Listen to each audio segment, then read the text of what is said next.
Oi, Tudo bem? tudo jóia? Pronto. Que bom Tudo ter bem? você hoje para conversar um pouco. Tudo certo? Tudo certo. Eu quero deixar que você se apresente, conte um pouquinho da sua área de atuação, para a Uhum. gente conhecer um pouquinho melhor você. Tá certo. Meu nome é Mariane, eu moro em Patinga, Minas Gerais. Atendo psiquiatria da infância e adolescência aqui em Patinga. Então, atendo diariamente, a maioria do meu público, 99% são crianças atípicas, a maioria com autismo e TDAH. Tenho uma clínica e eu sou sócia da Gleice. E tenho uma filha autista, né? Acho que comecei a atender por isso, comecei a estudar por isso. Minha filha hoje tem 13 anos, então ela é adolescente. Eu já convivo com o autismo já tem um tempinho, né? Já tem mais de 10 anos. E é isso. Trabalho no CAPS Infantil, aqui em Patinga, sou psiquiatra do CAPS Infantil de Patinga e de Apu, que é um município aqui pertinho. E é isso. Ai, que bom, que bom. Eu acho que é importante, eu fiquei muito feliz de você ter aceitado o convite, Mari, porque aí a Gleice acabou de entrar. Oi, Gleice, quanto tempo? Porque é muito importante essa questão, né?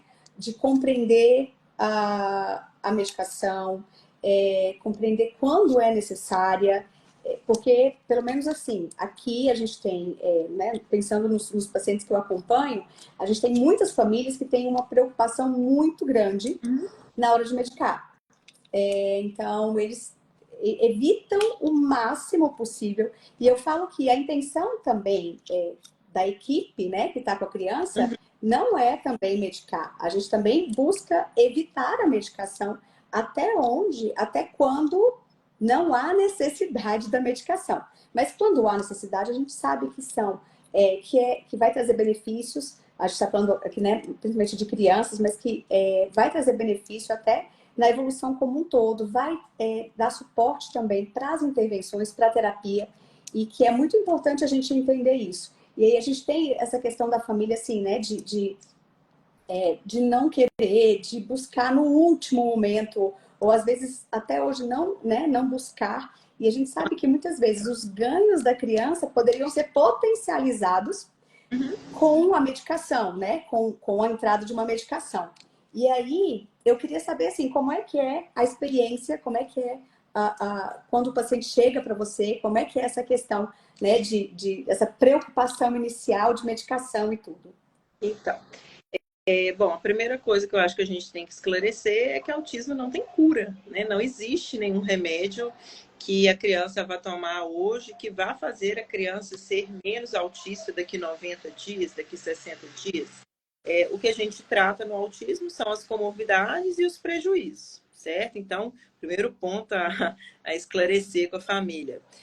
O segundo ponto é que no mundo ideal, a gente gostaria de entrar com as intervenções, né? E posteriormente, igual você falou, o que não conseguisse ser atingido de objetivo terapêutico com a criança dentro daquela intervenção, a gente poderia sim, junto com a equipe multidisciplinar, avaliar uma prescrição. Porém, com que desafio a gente se depara muitas vezes? Muitas vezes esses pais não vão ter acesso a essas terapias, né? Principalmente eu que trabalho no sistema público de saúde, esses pais não vão ter acesso. Então, muitas vezes a ordem é invertida, né? Assim, muitas vezes a gente acaba entrando com a medicação antes da intervenção por falta da intervenção, né? E isso a gente fica meio chateado com isso, né? Mas de vez em quando é necessário. E quando eu tenho casos também muito graves ou casos muito descompensados, também a gente acaba entrando com a medicação no início, porque não adianta nada o pai fazer um esforço de logística para levar essa criança em um monte de terapia, um esforço financeiro para pagar um monte de terapia, dia, e chegar lá a criança não ter tempo de mesa, não ficar sentado nem por um minuto, a criança muito agitada ou muito agressiva, né? Então, assim, é lógico que a gente tenta contornar com as intervenções comportamentais, mas tem casos que não tem jeito, assim, que a gente tem que entrar com a medicação.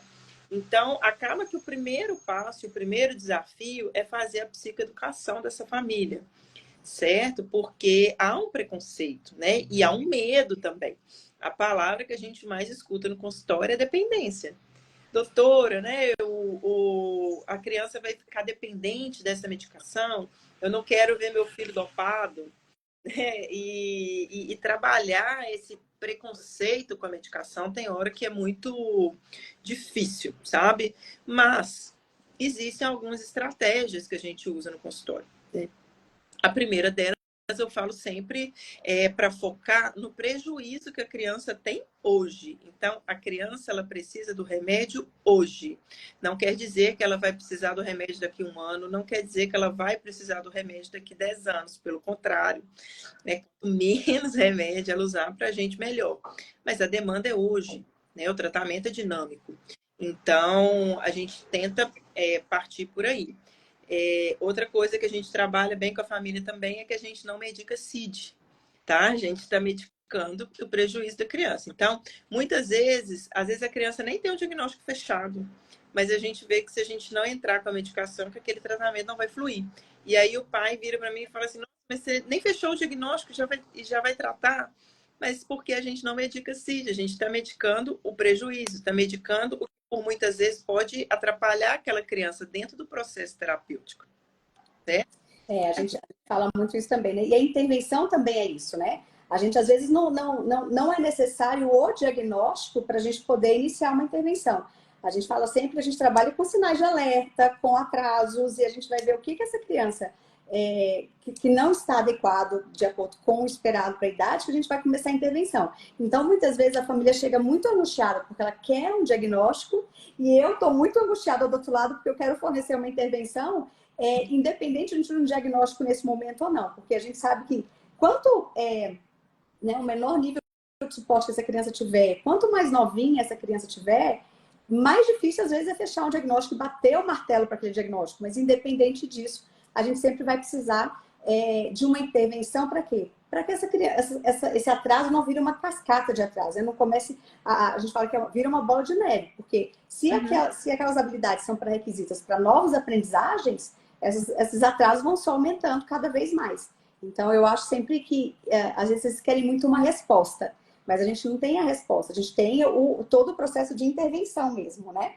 Tem diagnósticos que demoram não só meses, mas tem diagnósticos que demoram anos para ser fechado, né? Tem uma situação muito peculiar, que é a da criança nível 1 de suporte. Porque muitas vezes a criança até vai no médico já, desde os 2, 3 anos de idade, e aí esse diagnóstico do TEA fica uma coisa pendente, e aí muitas vezes a gente vai fechar o diagnóstico lá para quando a criança tem 6 anos. E aí, às vezes, o pai acha que o médico anterior comeu mosca, e aí a gente explica que não necessariamente, né? Assim, que naquele momento que a criança foi avaliada, ela talvez não preencheria os critérios diagnósticos, mas que naquele momento ela começa a preencher. E aí, com o diagnóstico, não necessariamente vem a medicação, mas quando aumenta a demanda, né, assim, da criança, em alguns pontos, em algumas situações a gente acaba tendo que medicar. E 6 anos é uma idade muito chave, né, que começa a alfabetização e começa a aparecer muita coisa na escola. Aliás, a queixa geralmente vem da escola. E é porque também é uma fase de muita exigência, né? Sim. Exige-se muito da criança, exige que ela fique sentada, que ela se comporte adequadamente por um período muito grande em sala de aula e tudo. Então, acaba, talvez as dificuldades ficam muito mais claras do que anteriormente, porque as exigências são maiores, né? Sim, a criança que estava no maternal e estava no prezinho e tinha tempo de parque, tinha tempo de brincadeira, tinha aquelas mesas conjugadas, né? De repente, agora tem que ficar 50 minutos numa aula sem levantar, sem ir na cadeira do colega. Então, assim, é difícil para eles compreenderem. E não só de crianças atípicas, tá? Assim, falando de crianças típicas mesmo, muitas vezes eles notam a diferença, sabe? Então, tem algumas idades-chave. Eu costumo falar que com 6 anos, com esse processo de alfabetização, e muitas vezes também por volta dos 12, quando vai passar do Fundamental 1 para o Fundamental 2. Por quê? Porque até aquele ponto tinha um professor só. Então, o professor só, ele observa aquele aluno desde o início do ano, né? Ele sabe como é que aquele aluno funciona, ele sabe se a atenção daquele aluno é visual ou é auditiva, ele sabe se aquele aluno se dá bem com gravuras, se o comando para ele tem que ser mais direto, se ele precisa do ledor para fazer a questão, né? E aí, quando a criança passa para o 6º ano e começa a ter um professor por matéria, são didáticas diferentes, são métodos de cobrança diferentes, então a criança ela pode ficar um pouco perdida ali. Fora que a adolescência também já não é fácil, a adolescência em si já não é fácil aqui, né? Então, existem também crianças de nível 1 de suporte que a gente só fecha o diagnóstico na adolescência, justamente porque a gente tem uma demanda social aí que antes não existia, sabe? Então, também é uma idade comum da gente acabar tendo que medicar. Então, tem umas idades meio chaves ali, né? Que você tem mais acesso. E uma pergunta, Mari, você falou para mim que assim, a gente, né, a gente sabe que a gente, igual você falou, não medica o autismo, né? Não é por causa do autismo, é as comorbidades. Assim, o que você mais na sua prática que você observa assim que o que mais necessita muitas vezes de um suporte medicamentoso? Então, bom, geralmente a primeira queixa que até acontece antes dos 2 anos é insônia. Padrão de sono alterado, sabe? Bebês, assim, existem bebês que não dormem, assim, nunca dormem. Não tô falando de não dormir de cólica, né, sem nada. Tô falando de crianças que têm o padrão do sono muito alterados, desde muito pequena. Então, você olha a mãe tá com aquela olheira, tá exausta, assim, tá morta. E relata, né, que a criança muitas vezes não dorme. Nunca dormiu, um bebê de 1 ano que nunca dormiu uma noite inteira, que tem vários despertares noturnos, que não dorme um intervalo mais que 1 hora, 2 horas, sabe? E aí é preocupante. Por quê? Porque sempre quando eu vou pensar numa prescrição, eu tenho que pensar que o benefício tem que superar o risco, né? Então, aquela medicação ela tem que fazer mais bem do que o risco que ela pode causar para aquela criança. E eu preciso que essa criança durma, porque a criança ela aprende dormindo, ela cresce dormindo, ela se desenvolve ali naquele período, né? Então, a criança que ela não tem um padrão do sono bom, ela provavelmente não vai ter um desenvolvimento dentro do que a gente espera, né? Então, a queixa que mais aparece, assim, que às vezes necessita de uma medicação, é a alteração do padrão do sono. Existe a possibilidade de a gente entrar com a melatonina, por exemplo, que é uma coisa mais natural. Os pais buscam, né? Eles perguntam, não tem nada mais natural que a gente pode entrar, né? Igual eu falei, às vezes nós estamos falando de bebês. E a melatonina é uma opção, porém, a melatonina acaba não funcionando para todos, sabe? Por quê? Porque a melatonina ela tem um efeito muito bacana na indução do sono. Mas a criança que muitas vezes tem terror noturno, a criança que tem um sono agitado e que muitas vezes não atinge nem a fase REM, né? Que é a fase do descanso mesmo, a melatonina pode até piorar o padrão do sono, sabe? Então, existem outras opções. Então, nesse momento que ou a gente tenta a melatonina e tem um insucesso, ou que a gente identifica que o padrão do sono não vai se beneficiar com a melatonina, a gente pode lançar a mão de um antipsicótico mais sedativo, né? A gente usa um antipsicótico de primeira geração. Até os 2 anos de idade é muito comum a gente prescrever a periciazina, que é o Neuleptil, sabe? Porque é o tratamento padrão ouro para terror noturno, principalmente quando a gente fala de crianças abaixo dos 2 anos. E a partir de 2 anos, acaba que a gente tem um leque maior de de opções que a gente pode trabalhar. E aí, muitas vezes, aqui entra a risperidona, né? Assim, nos Estados Unidos, a risperidona é liberada a partir dos 5. Aqui no Brasil, a gente já costuma entrar com a risperidona com 2 anos de idade, com segurança, né? Com 2 anos de idade, que também é uma opção. Por quê? Porque também é um remédio que diminui a agitação. Eu costumo, às vezes eu brigo com os pais do consultório, que eu falo assim, risperidona não é remédio de dormir. Não fala isso, porque eles falam que depois que começou a tomar risperidona, dorme bem melhor. E eles associam a ideia da risperidona ao sono.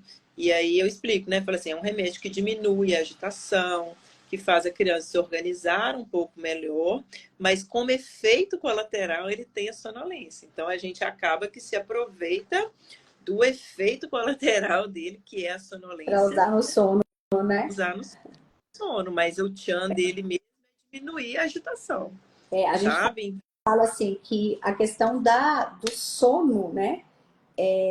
Do sono profundo, da criança conseguir passar por todas as fases do sono. Eu falo que eu estudo um pouquinho disso até antes, lá, muitos anos atrás, até antes de entrar no autismo, por conta que a gente sempre fala, né? De pensar que o sono é tão importante para restabelecer todas as funções e todos os aprendizados que a gente tem. Então, muitas vezes, a gente estava falando assim, que tem crianças que são confundidas com TDAH, com hiperatividade, porque não tem um sono restabelecedor. E porque é no sono, claro que não é, eu deixo sempre isso muito claro, não quer dizer que a criança não é TDAH, mas que algumas situações, em alguns casos, pode se confundir. Por quê? Porque essa criança não está tendo um sono restabelecedor e aí ela está agitada durante o dia. Então tem essas questões, né? Então é muito importante. Quando a família chega e fala que não está dormindo bem, eu fico muito preocupada. É até interessante aqui também falar sobre a apneia, né? Porque a criança que também tem apneia do sono, que não respira direito, aí muitas vezes também não entra na fase profunda do sono, ou tem uma hipóxia durante a noite, e também vários sinais e sintomas do TDAH podem ser mimetizados aqui pela falta do sono e pela falta da oxigenação.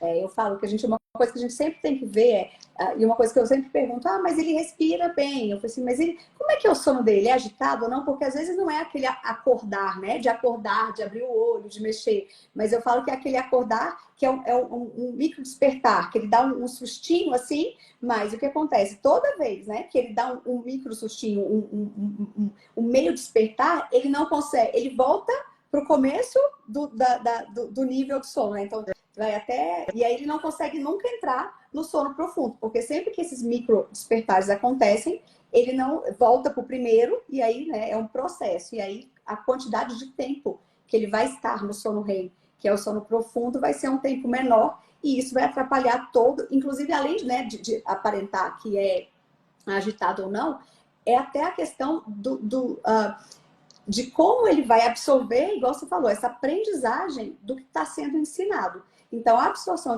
das habilidades que estão sendo ensinadas, a gente vê que as crianças estão muito mais lentas. Então, às vezes a gente fala, olha, como é que ele dorme? Ele dorme bem? Porque a gente vê aquela criancinha, às vezes, com olheira, cansadinha, né? Com a carinha, com a boquinha aberta, a protrusão de língua. Eu falei assim, não, vamos entender, e a gente vai mas mais um médico? Eu falei assim, às vezes vai ter que ir no otorrino para ver como é que tá essa questão, né, de via aérea, tudo. Fala, irritadiça demais da conta. Criança não dorme, criança muito brava. É igual a gente. Quando a gente não dorme, a gente fica brava. Então, a criança também fica muito mais irritada e muito mais difícil de lidar quando o sono não está em dia. E aí, quando a criança começa a andar, a segunda queixa é a agitação. Né? Nossa, mas é agitado demais. Ninguém dá conta. E principalmente depois que ele adquire a autonomia do movimento, de engatinhar, de andar. Então, ele vai andar, ele vai explorar, porque a criança, ela explora não é só com o olhar, é com a mão, é com a boca. Então, ela vai engatinhar, ela vai pegar tudo. Você vai ter acabado de guardar um cesto de brinquedo, ela vai virar tudo no chão. Então, a segunda queixa bastante que a gente recebe é a agitação, certo? E aí, a agitação, ela também é medicada num primeiro momento com antipsicótico, né? E aí, por se tratar de crianças um pouquinho maiores, né? A gente pode lançar não só da risperidona, mas existem outros antipsicóticos, né? Existe o aripiprazol, existem os antipsicóticos mais antigos, ou quando a gente está no SUS, né? Existem outras opções também, mas basicamente a gente escuta falar mais da risperidona e do aripiprazol. Nos Estados Unidos também o aripiprazol a partir dos 6, mas aqui no Brasil a gente costuma prescrever a partir dos 2 anos de idade. A grande maioria, na verdade, das medicações que a gente usa aqui na psiquiatria da infância e na adolescência são indicações off-label. E isso também é muito difícil para os pais absorverem. Porque muitas vezes eu indico o remédio e falo assim, não, pode usar, é seguro. E aí muitas vezes o pai até sai convencido da consulta. Na hora que vai comprar a medicação, está lá escrito no rótulo assim, usa adulto. Aí já chega em casa e já tem mensagem no celular. Doutora, você falou que podia usar, mas eu não achei o pediátrico, só tem o adulto. Como é que eu faço? É isso mesmo, né? Não é? E aí essas prescrições acabam que é uso off-label mesmo. E o uso off-label é experiência clínica, certo? E confiar no médico. Falo que o primeiro passo também, você tem que escolher um médico que você confie. Não adianta. Eu fico aqui, às vezes eu abro live, sabe, Michelle? Abro live, abro caixinha. E aí as perguntas que mais aparecem são assim: ah, o médico do meu filho prescreveu isso, isso, isso e isso. É uma boa prescrição? Tá certo? Tá errado? E aí eu falo assim, gente, eu não sei, eu não estava na consulta. E assim, eu não A frequento. criança é uma, né? E uma coisa que eu falo sempre é assim, não, a experiência que eu tenho, né, atendendo as crianças, nem sempre aquela medicação de início, a primeira prescrição, vai dar super certo para a criança. Então, às vezes, vai ser necessário ajustes, adaptações e tudo, e para a família compreender isso, né? Porque às vezes ela fala assim, eu dei, sei lá, 4 dias e aí não adiantou nada. Ou ele apresentou tal comportamento, ou alguma coisa assim, e aí eu parei de dar. Aí eu, ai, que maravilha. Aí eu sempre falo, olha, você vai, mas é muito importante você entender que é um processo. Se der certo de primeira, que maravilha. Mas muitas vezes não vai dar certo de primeira. E aí vai ser necessário ajustar, fazer ajuste na medicação, ou de quantidade, né, de posologia, ou de medicação mesmo, fazer trocas. Mas é importante esse engajamento e essa confiança com o médico. Por quê? Porque isso pode acontecer e ele precisa confiar. Porque quando isso acontece, eles interrompem para voltar a usar e acreditar que pode dar certo de novo, assim, oh meu Deus, às vezes é todo um processo. Não. E fora o seguinte, sabe? É uma das consultas mais difíceis que a gente tem. No seguinte sentido, às vezes a gente conversa com o pai assim, pai, já tomou alguma medicação? Aí o pai fala assim, já. Já tomou risperidona, já tomou aripiprazol, já tomou imipramina, já tomou ritalina, já tomou nortriptilina, já tomou não sei o quê. Aí ele vai falando assim, o menino tem 6 anos e já tomou 10 medicações. Aí você vira e fala assim, caramba, o que eu vou prescrever para esse menino? Mas na hora que você começa a destrinchar a história, tomou uma semana, tomou outro 10 dias, tomou outro 15 dias. Então, na verdade, o pai nunca teve uma resposta terapêutica de nenhuma das medicações. Então, assim, eu sempre falo que qualquer psicotrópico, qualquer medicamento que eu prescrevo, ele demora entre 30 e 60 dias para fazer efeito. Qualquer pessoa que tenha usado um remédio por um período menor que 60 dias não consegue me falar se um remédio fez efeito para a criança ou não. Os 21 primeiros dias, gente, é só efeito colateral. Você não chegou, você não teve o benefício ainda da prescrição, sabe? E aí, mas é importante também que o médico, nessa fase de adaptação, oriente o uso de sintomáticos, sabe? Então, assim, poxa, a criança que queixou de dor, queixou de uma dorzinha de cabeça, né? Então, assim, se ela queixar de dor de cabeça, usa esse remédio nessa dose. Se ele queixar de náusea, de enjoo, usa este remédio nesta dose. tá? Então, assim, porque se a gente orienta o uso do sintomático e alivia o desconforto daquela criança, muitas vezes a gente tira o desespero desse pai de querer aquela resposta prontamente, sabe? Então, e todo o esquema farmacológico também depende de estar usando só aquilo, porque muitas vezes, por exemplo, usou a Ritalina, mas usou a Ritalina enquanto tomava risperidona. Então, assim, às vezes, depois, se for usar a Ritalina junto com outro remédio, talvez dê certo, sabe? Então, assim, até a interação medicamentosa, tomou junto com o quê, tomou de qual maneira, qual horário, quantas dosagens, tudo isso faz diferença, até a idade. Tem protocolos que falam assim, que crianças que usaram a Ritalina muito cedo, na adolescência, a gente pode tentar novamente. Se não deu certo lá com 6 anos, eu posso tentar novamente.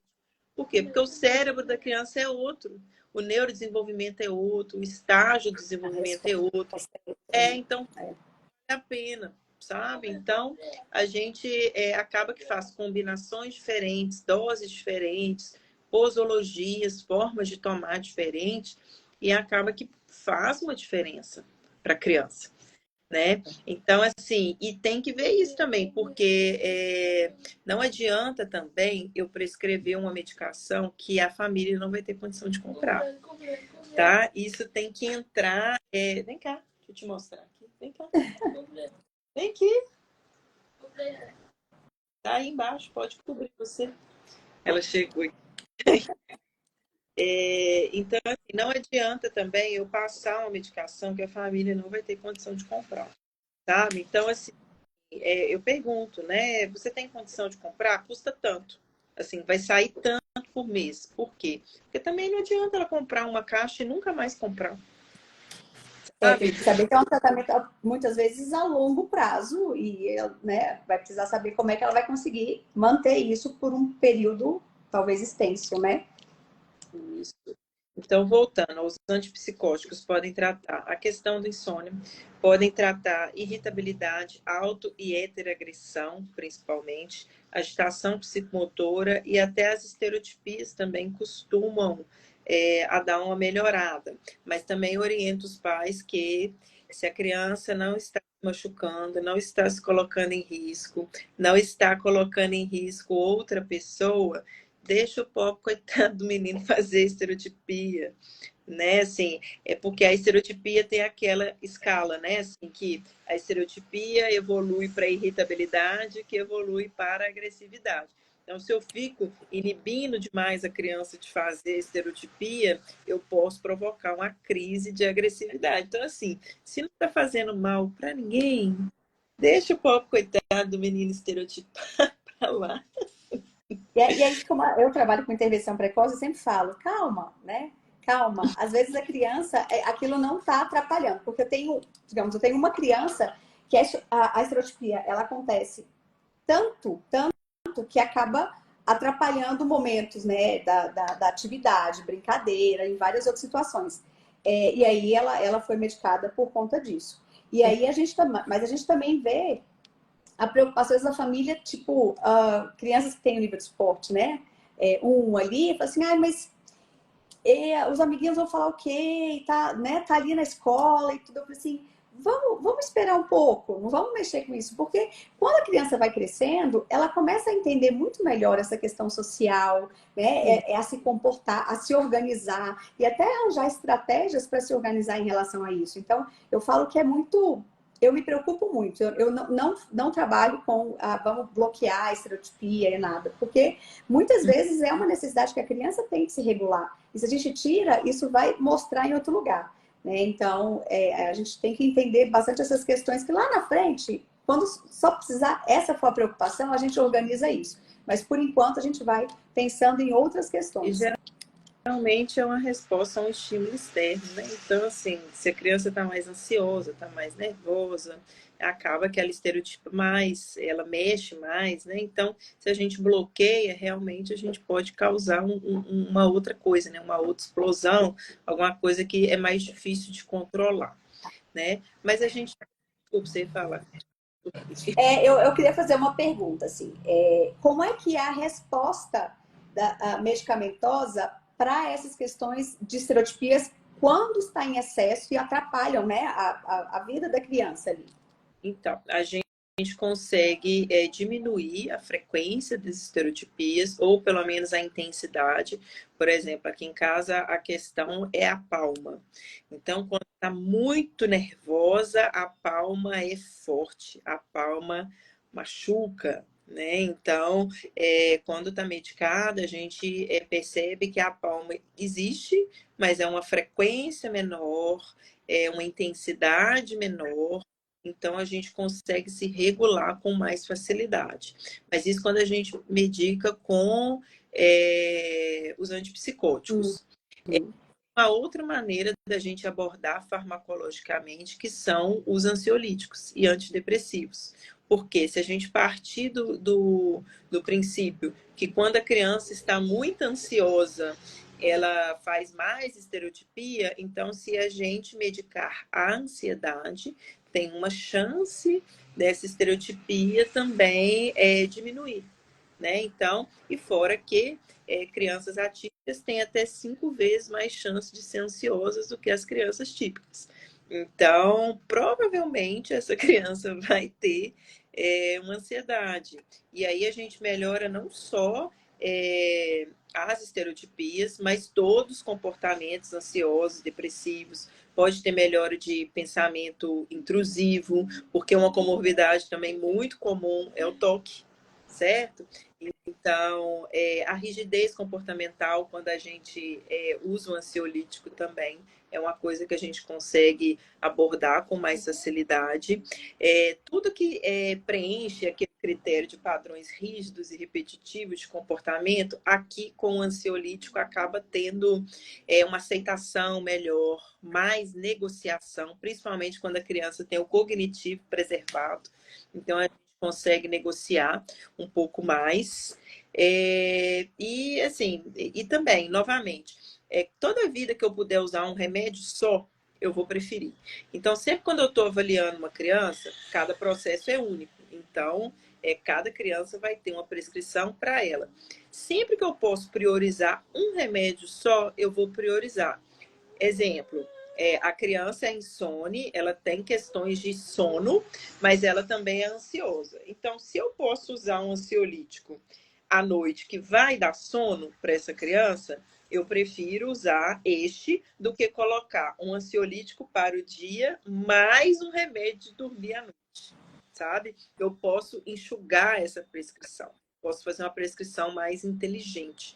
Então, eu sempre penso das comorbidades que eu posso tratar e do jeito que essa criança pode ficar com a prescrição mais enxuta, porque cada vez que eu adiciono um remédio, eu estou adicionando possíveis efeitos colaterais. Então, quanto menos, melhor, né?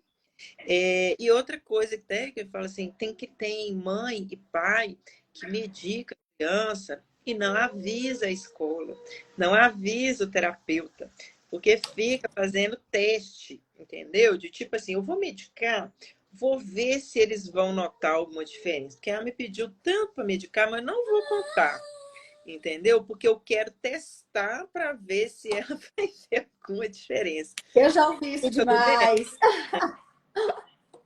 E aí não tem muito sentido, né? Porque olha só, vai que a criança tem alguma piora de comportamento, vai que a criança tem algum efeito colateral, né, durante aquele processo terapêutico ali. Então, assim, escola, terapeutas e a família tem que ser parceiro, né? Assim, a gente tem que saber de tudo. Mudou a prescrição, aumentou a dose, né? E por que que aumentou, por que que não? Então, assim, vocês são fundamentais, porque um dos critérios que eu vou usar para alterar a medicação é o quê? É o relatório que a mãe leva para mim. Porque muitas vezes os pais. Ah, a Palminha, ouviu? Muitas vezes o pai e a mãe, durante a consulta, falam que eles enxergam os filhos com os olhos do coração. Eles não têm uma queixa. Aí, na hora que você abre o relatório dos terapeutas e o relatório da escola, nas entrelinhas ali está escrito assim: medica a criança, pelo amor de Jesus. né? Assim, porque não está dando. Então, mas assim, não que os pais estejam mentindo. Às vezes, em casa, ele não tem demanda, né? E a escola é um ambiente muito mais desafiador, por exemplo, e lá ele tem uma demanda, né? Eu Então, falo tira sempre de com essa questão, né? É muito importante a gente ter essa troca com o médico que acompanha a criança. Essa troca, ela é essencial, porque eu falo que vocês estão vendo um recorte é da uma realidade da criança, porque às vezes ela não está bem, tudo bem. Do mesmo lado que às vezes ela não está bem com vocês, porque é um ambiente diferente, ela não está bem naquele dia, ou né, não está acostumada ali naquele ambiente, ou também ela está com muito comportamento ruim e tudo. Então, muitas vezes, eu gosto muito eu mando relatório, mas eu gosto muito de, às vezes, conversar mesmo. Ó, eu mando o WhatsApp, olha, fulano tá indo aí. Por quê? Porque essa troca é tão importante, né?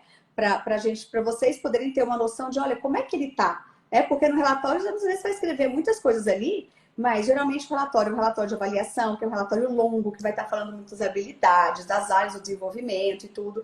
E muitas vezes tem algumas coisinhas que a gente acha muito importante, que é legal para assim, olha, está acontecendo isso, olha, está acontecendo aquilo, né? E então essa troca e essa porta, né, de acesso, eu acho que ela é muito importante.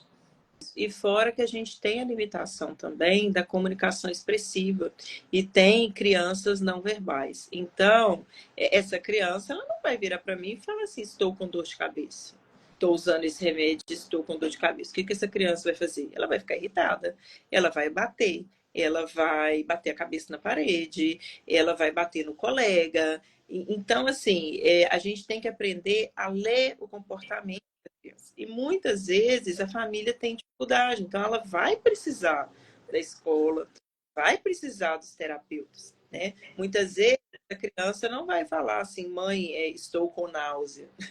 Ela só vai parar de comer. Então, assim, a gente tem que fazer essas pequenas leituras para a gente saber, né? Uma das principais, igual minha filha é não verbal, uma das principais dificuldades que eu tenho é essa, é tentar entender se está tudo bem ou não. Mas eu só consigo fazer isso através do comportamento e ela não está debaixo da minha asa o dia inteiro. Eu preciso da opinião de outras pessoas para eu fazer essa intervenção mais assertiva, certo? Então, né, voltando aí às classes de ansiolíticos que a gente usa muito. A gente usa muito fluoxetina, escitalopram, a gente usa muito imipramina, principalmente quando tem enurese, quando tem toque comórbido, a gente pode usar fluvoxamina, clomipramina, sertralina, dose alta. A mãe quase morre do coração, porque uma criança de 6 anos tomando 150 miligramas de sertralina, mas porque o toque só responde a doses muito altas. Então, a mãe fica assim, meu Deus, e aí, vai ser, né, tá certo, não tá?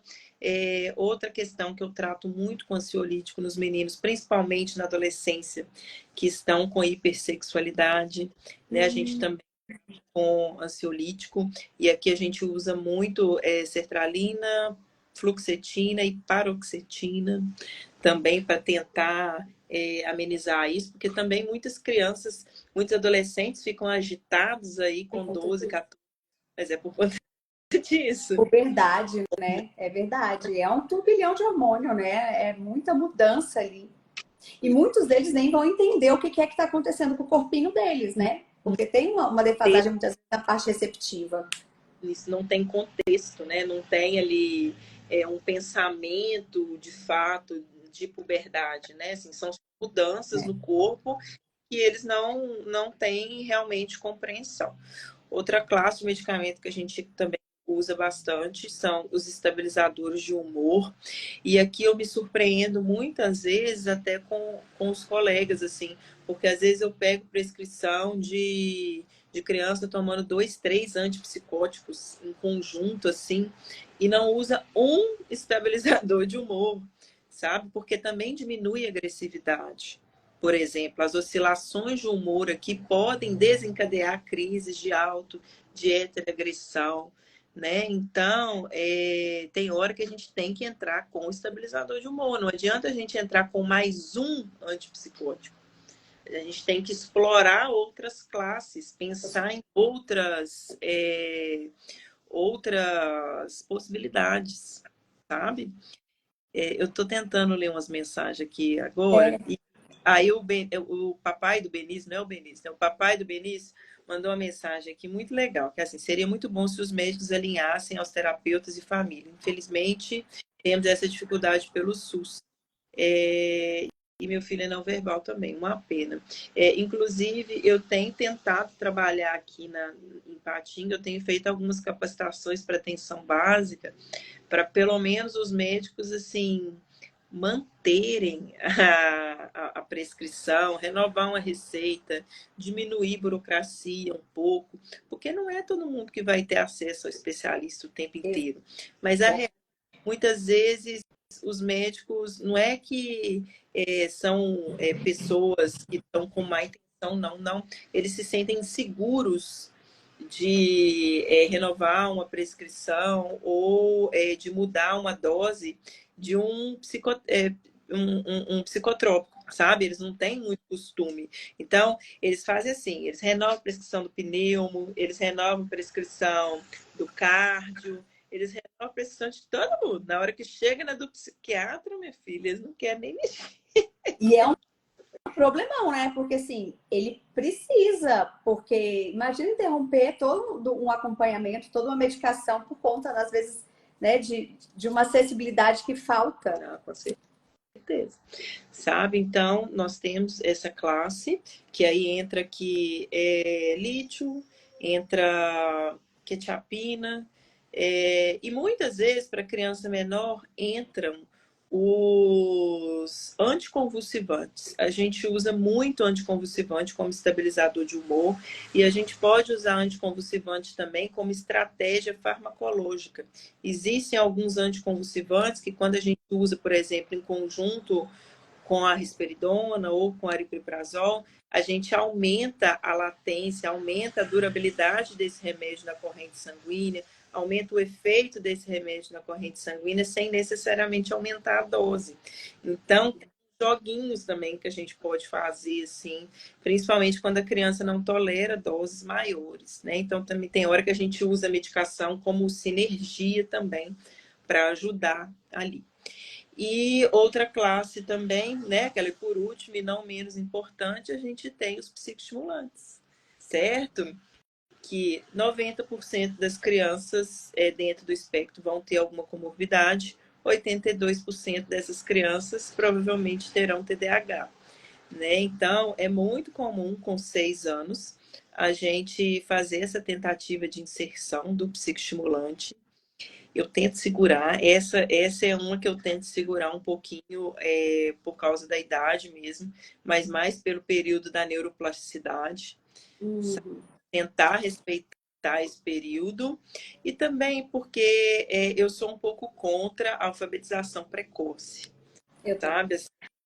Eu não, as escolas, por vezes, optam por alfabetizar crianças de 4, 5 anos. Então, essa demanda do psicoestimulante, ela vai vir mais cedo, né? Assim, sendo que ela poderia facilmente ser alfabetizada aos 6 anos. Já E foi eu comprovado. falo uma coisa, né, Mari, que assim, muitas vezes, o que eu falo sempre existem pré-requisitos, né, para serem aprendidos antes da alfabetização.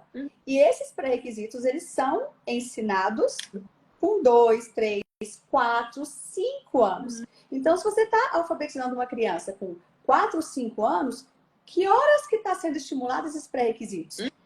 Tudo tem sua hora certa. E às vezes a família fica tão feliz, tipo, nossa, que bom, meu filho já está lendo, está escrevendo, a escola já tá fazendo tudo de alfabetização precoce. Assim, aí me preocupa toda essa base, toda essa estrutura que deveria estar sendo estimulada naquela fase, sendo que pulou aquilo e está trabalhando com outra coisa. Então, às vezes eu sou bem atenta em relação a isso também, eu não sou a favor.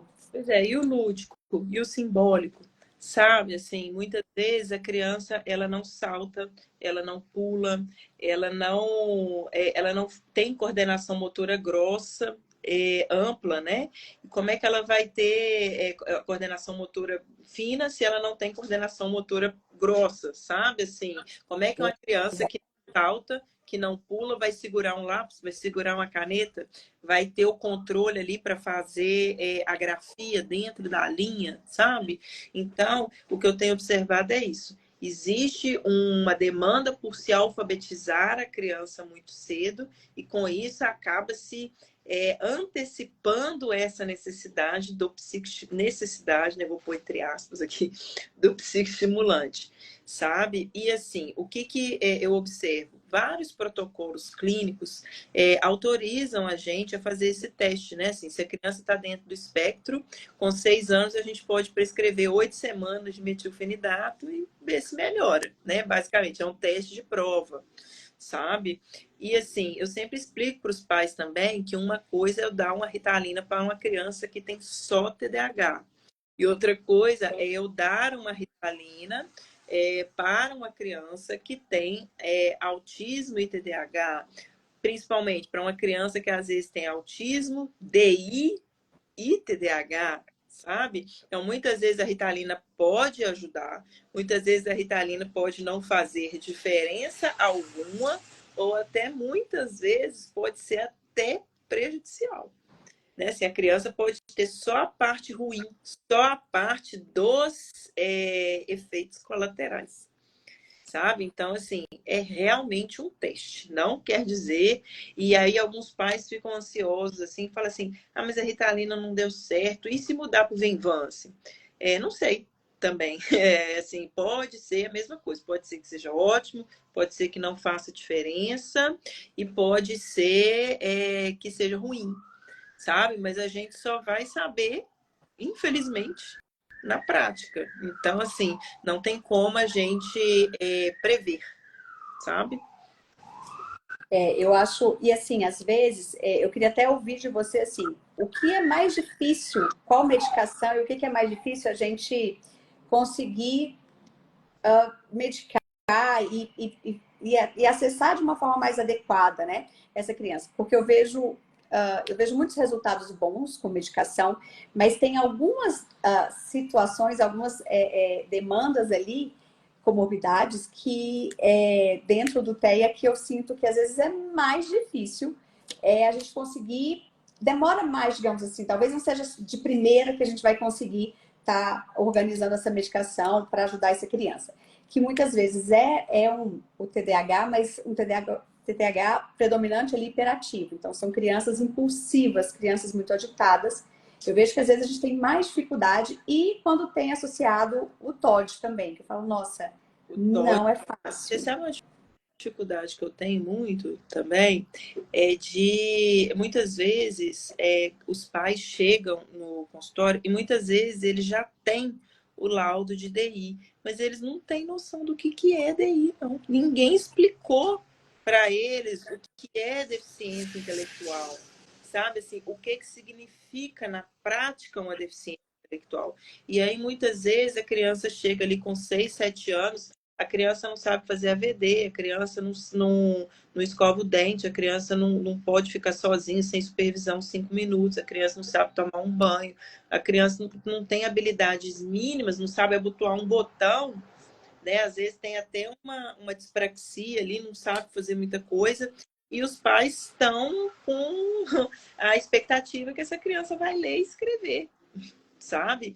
Então, assim, eles têm no papel, mas muitas vezes o médico ele não tirou um tempo para explicar ali para aquele pai o que aquela DI de fato significa no desenvolvimento da criança, sabe? Para a gente fazer um alinhamento de expectativas ali, não de forma nenhuma, jamais desistir da criança, né? Mas Colocar limite, né? Não é isso, mas a gente tem que. E eu falo sempre isso, você tem toda a razão, porque eu falo assim, é uma conversa que eu falo que é muito difícil. nossa, Não é uma conversa fácil, mas ela é necessária até para você orientar e tomar decisões em relação ao caminho né, e o processo terapêutico ali.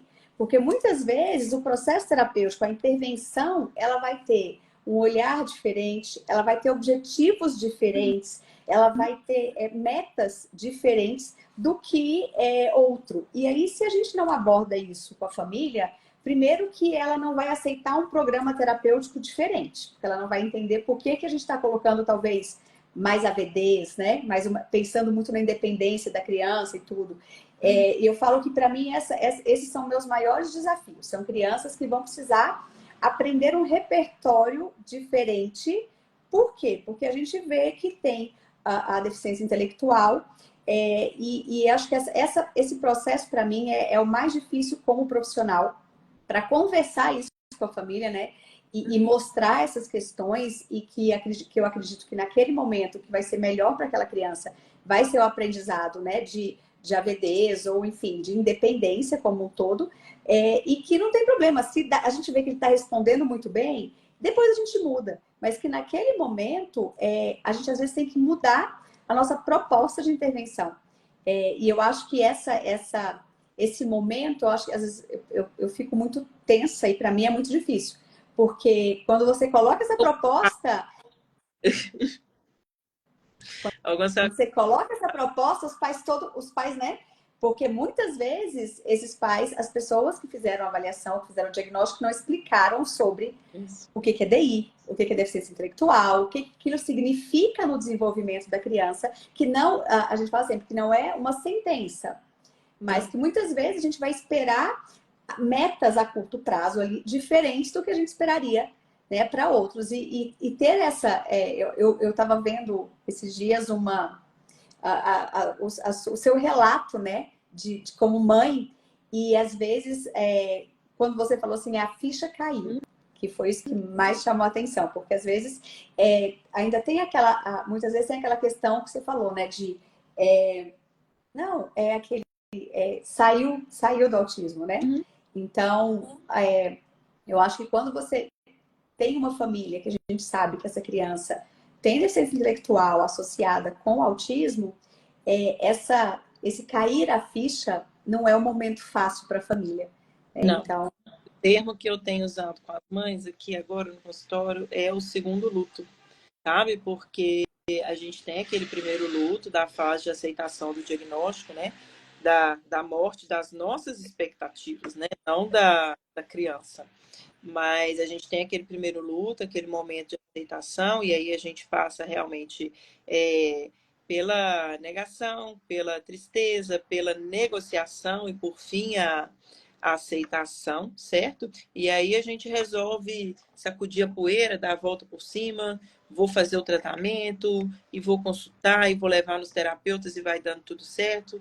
Só que aí a gente faz 6 meses de terapia, 1 ano de terapia, 2 anos de terapia.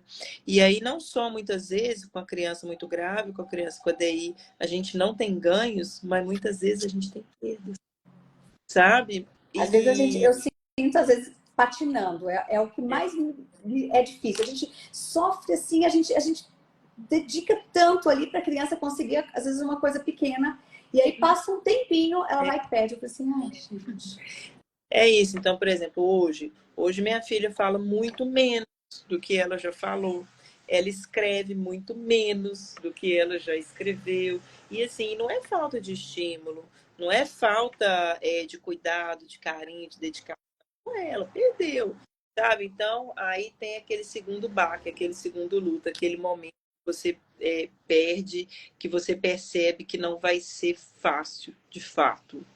Entendeu? Assim, e eu sempre cito um caso de uma criança que é minha paciente, e eu falo que a mãe dessa criança é minha parceira de clínica, né? Assim, é minha parceira de sala de espera, que ficava comigo na sala de espera lá da primeira clínica que eu levei Maria Luísa para fazer as terapias e tudo. E essa criança hoje é minha, e ela leva a criança para consultar comigo. E ela chegou lá muito brava um dia, falando comigo que a psicóloga nova da filha dela tinha falado que a filha dela tinha deficiência intelectual. E que ela ficou muito brava, porque a filha dela já tinha rodado com todos os médicos da região. E que se ela tivesse deficiência intelectual, alguém tinha falado com ela. E aí eu me senti assim, eu fiquei com aquilo engasgado, porque assim, para mim era tão óbvio que a menina tinha deficiência intelectual, A gente não fala que às vezes, né? que eu não tinha verbalizado, entendeu? E aí eu falo assim, poxa vida, né? Assim, nossa, naquele momento, assim, caiu um piano, assim, em cima de mim, e eu falei assim, meu Deus, sabe? Assim, eu não falei, eu não trouxe. E aí, a partir daí, eu nunca deixei de falar. Mesmo que a família fique com raiva, fique chateada um tempo, eu nunca deixei de falar, porque eu acho muito importante a gente fazer esse alinhamento de expectativa para não ter frustração também por parte da família, sabe? Porque senão a gente frustra, frustra, frustra e acaba desanimando daquilo. E troca de É, terapeuta toda pronto, eu hora. ia falar isso agora. E é uma troca constante. Por quê? Porque, na verdade, o terapeuta ele nunca vai conseguir alcançar as expectativas, né, de evolução que a mãe, que a família ali espera, porque elas não estão conscientes de como é o processo de aprendizagem, que é um processo muitas vezes mais lento, que vai ser, né, e uma proposta às vezes um pouco diferente.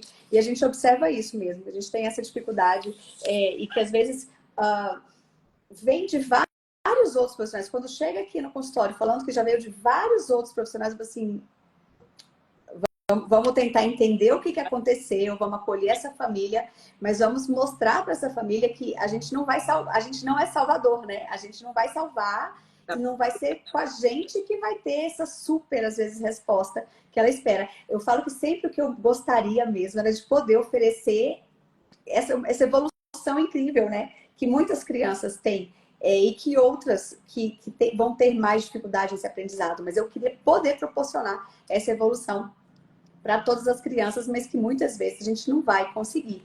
Por quê? Porque tem várias variáveis, né? Tem a variável de precocidade, de intensidade e da prática baseada em evidência, mas também tem a variável da criança, né? Então, a gente tem que contar com isso também.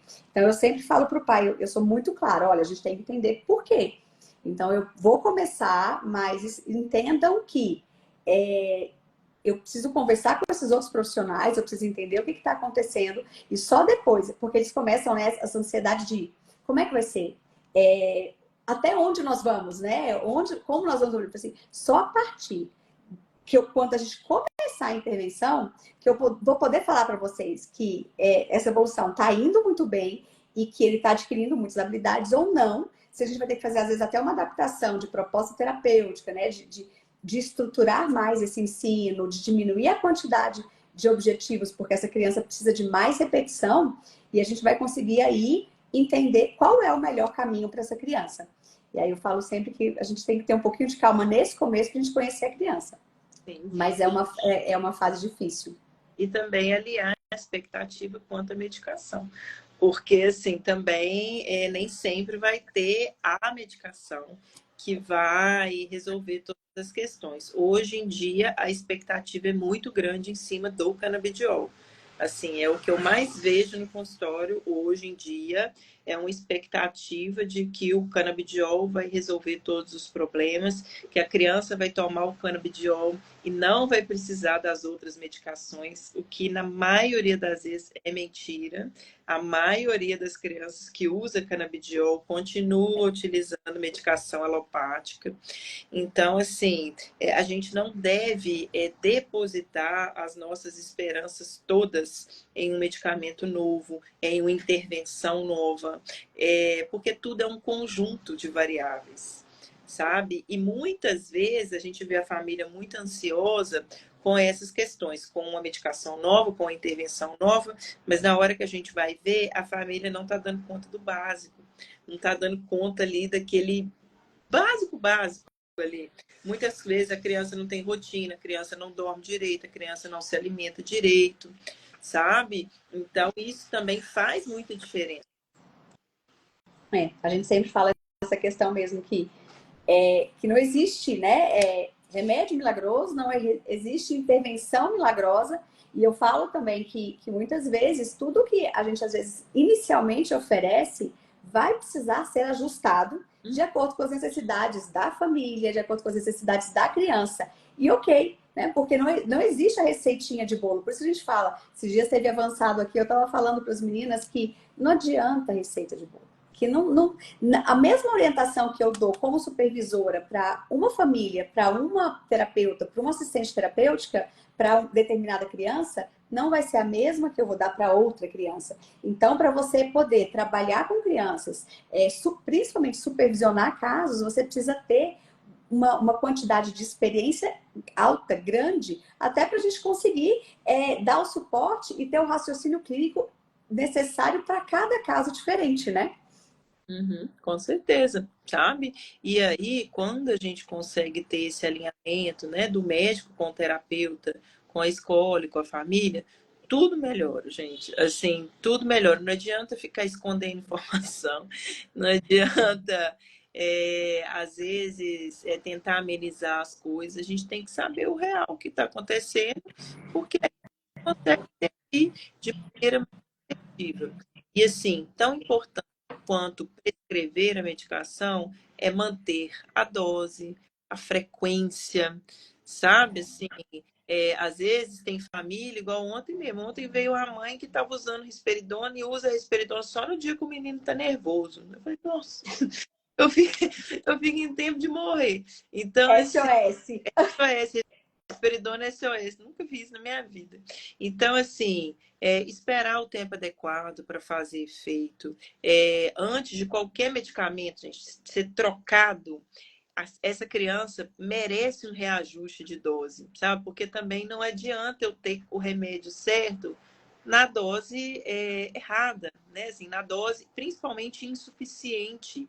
Porque as pessoas acham também que a gente tem um leque de 1000 medicações que a gente pode fazer para criança. E não tem. Então, por isso que a gente tem que dar uma insistida, porque realmente não tem, sabe? Então, insistir, reajustar a dose, tentar usar aqueles sintomáticos nos primeiros dias para aliviar, né? E assim, e se não der certo, se tiver alguma reação, se tiver algum efeito colateral muito importante e tiver que suspender, salvo casos assim de intolerância, de alergia, né? Gente, tem que fazer desmame. Eu não posso simplesmente a criança toma o remédio hoje, toma uma dose, inclusive, alta daquele remédio, e aí, a partir de amanhã, não toma mais. Entendeu? E isso não tem como ser feito, sabe? Então, assim, pega orientação com o médico de como você vai fazer a retirada, de como você vai fazer a introdução do outro medicamento, se precisa de desmame, se não precisa de desmame, quantos dias são o desmame, né? Assim, e vai pegando orientação para você fazer da maneira certa, porque senão a criança pode ter um efeito rebote, a criança pode, assim, nossa, pode ter tanta complicação, gente, que quando a gente não está bem orientado, não é feito da melhor maneira. Tá? Eu concordo com você, Mari, e o que eu sempre falo, assim, eu acho que o tempo passou, a gente já ultrapassou o tempo, e eu acho que é muito legal, porque eu nem vi. Agora que eu olhei, eu falei assim, meu Deus, já são 8h05. Mas uma coisa que eu queria falar, assim, que eu gosto muito dessa troca com profissionais que são engajados e profissionais que, assim, eu falo sempre que eu tô aqui para ajudar a família. E quando você fala assim, eles não podem esconder nada. Por quê? Porque a gente está para ajudar. E se a gente perde informação, a gente não consegue ajudar da melhor forma para essa família. Então, por mais difícil que seja, né, de engajamento, de tudo, eles têm que nos ver como parceiros. A gente está todo mundo querendo o melhor para aquela criança. E eu falo sempre que cada criança é uma criança diferente. E cada família é uma família diferente, com exigências e solicitações e demandas diferentes. E a gente tem que pensar que a família, ela faz parte do processo terapêutico, né? Eu falo que a gente, quando eu penso em equipe, eu coloco essa família junto na equipe, porque eles vão ter que tomar decisões, eles vão ter que falar assim, olha, tá legal, não tá. Então, eles precisam ser ativos nesse tratamento. E a gente só vai conseguir essa parceria, essa confiança, essa credibilidade, quando todo mundo andar alinhado e junto, quando eles acreditarem na gente e eles forem transparentes também com a gente, né? Eu tenho pedido muito, assim, eu te amar, eu beijo. Beijo para o Nicolas também, que ele mandou mensagem aí que eu vi. Então, eu falo, eu tenho pedido, né, principalmente às terapeutas da clínica e também aos pais, sempre que possível, pais na sala de intervenção, né? Assim, antigamente a gente tinha uma ideia muito errônea, né, assim, de que o pai atrapalhava a sessão. E aí muitos pais criaram essa cultura de não entrar, quando na verdade, se eu não aprendo a contornar aquela demanda, como é que eu vou fazer em casa? Como é que eu vou reproduzir, né?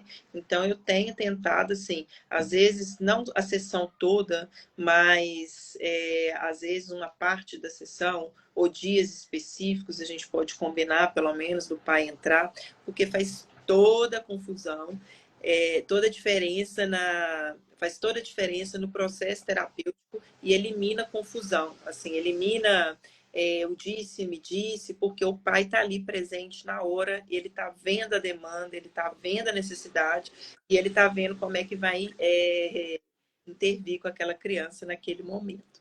Eu não vou me estender, mas não, porque se deixar, eu fico falando de remédio até a semana que vem. Ai, Mari, eu queria agradecer muito, muito. Vou deixar você falando no finalzinho, mas eu queria já agradecer a pronta disposição para a gente poder conversar. Eu admiro o seu trabalho e fico muito feliz, né? Que eu acho que é muito produtivo e é muito importante essa troca e as pessoas entenderem que essa troca entre profissional, né? Entre terapeutas, pensando na parte de intervenção, de intervenção intensiva, pensando em abordagem abrangente com os profissionais que estão ali da equipe com o médico, ela é real, ela pode acontecer, né?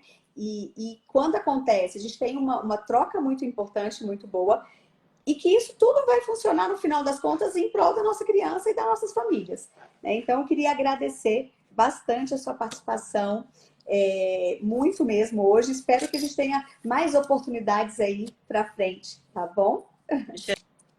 Muito obrigada, fiquei muito feliz com o convite também, porque você também é uma profissional que eu admiro, acompanho o trabalho, fiquei muito, muito feliz.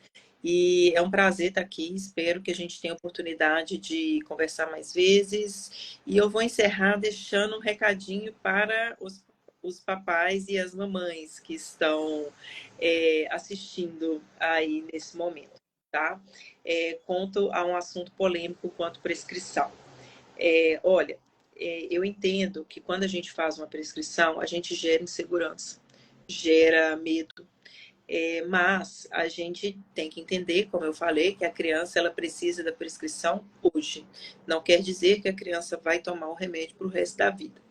Mas se por um acaso a criança precisar usar o remédio para o resto da vida, é importante que se tenha um médico em quem você confie, né, para poder conduzir aquele processo, identificar possíveis efeitos colaterais, pedir exames regulares, exames de controle para verificar função hepática, função renal, hormônios, dependendo da prescrição, certo? E assim, olha, quando a gente prescreve, a gente realmente precisa e espera ver a criança com um pouquinho mais de frequência, até a gente conseguir acertar a dose.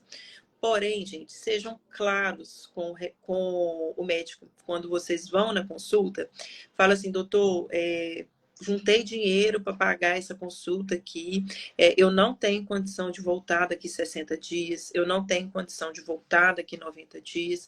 Por quê? Porque sabendo da real condição daquela família, a gente pode prescrever uma medicação que esteja dentro do seu poder aquisitivo, uma medicação que às vezes a gente já passa a possíveis ajustes da dose daquela medicação naquele atendimento, a gente coordena nosso atendimento com um outro médico da atenção básica ou algum outro médico que possa observar a criança.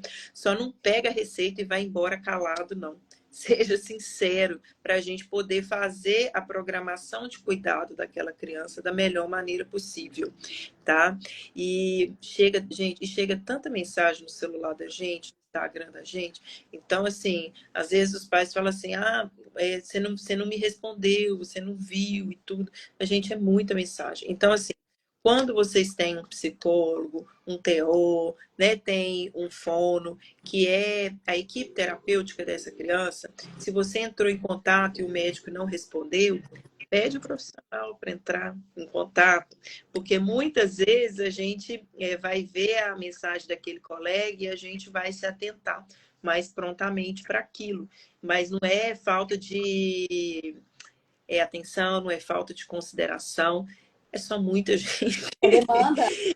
Eu falo, eu brinco e falo assim, gente, vocês me mandam mensagem. Se eu não responder até no outro dia de manhã, vocês podem mandar de novo, porque a mensagem sobe, aí eu consigo ver, porque às vezes é muita mensagem. A gente está conversando aqui, está chegando mensagem. E quando a gente chega em casa, né, tem uma demanda diferente, tem filho, tem marido e tudo, e aí a gente acaba não conseguindo. Eu falo, não, pode mandar de novo. Mas é Então, isso mesmo.